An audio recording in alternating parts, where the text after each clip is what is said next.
అప్పులు అడుగుతున్నట. ఎవరిస్తారు అప్పులు? వాళ్ళ అప్పులు ఎవరు తెరవాలి?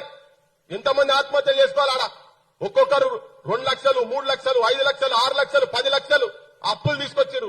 ఒక్కరికి కూడా మీరు చూడుర్రి పోయి, ఇప్పుడు కూడా మీరు చూడుర్రి, ఒక్కరి మెడలో కూడా పుస్తల తాళ్ళు లేవు, వాళ్ళకు బంగారు పుస్తల తాళ్ళు లేవు. ప్రతి ఒక్కరు ఆ ఇండ్ల మీద, ఆ ఇటుకలకు, ఆ సిమెంట్ కో, ఆ రాయికో, ఆ పునాదుల మీదనో వాళ్ళ పుస్తలు కనబడతాయి. వాళ్ళ పుస్తలు అమ్మిన పుస్తలు, గిరివి పెట్టిన పుస్తలు కనబడతాయి. అక్కడ అన్ని రాజకీయ పార్టీలు ఇలా ఆడ బయటకు వచ్చి కూర్చొని, ఆ వినోబా భావే ఆయన ఎవరు గాంధీ శిష్యుడు, ఆ విగ్రహం తాడుండి ఈ అసెంబ్లీలకు మేము రాం, లేకపోతే ఆ ముంగటున్నటువంటి గన్ పార్క్ దగ్గర వచ్చి అమరుల సాక్షిగా ఏ రాజకీయ పార్టీలు వాళ్ళకు న్యాయం జరిగే వరకు మేము అసెంబ్లీలో పోమని చెప్పి ఒక రాజకీయ పార్టీ అంటలేడే.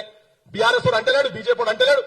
మామూలుగా అసెంబ్లీకి పోతున్నారు, మంచిగా అసెంబ్లీలో ఎవరి దాడు మాట్లాడుకుంటారు, ఎవరి పనాడు చేసుకుంటారు, ఎవరి ఇళ్లలో పోతున్నారు, దావతులు చేసుకుంటారు, అన్ని నడుస్తూనే ఉన్నాయి. ఇప్పుడు 50 ఏళ్ళు పెళ్లి వాడు దావతి, అదొక కథ నడుస్తుంది. ఇవాళ వాళ్ళ దగ్గరికి ఇల్లు పోతున్నారు. ఇదంతా ఒక తమాషా, ఒక రాజకీయ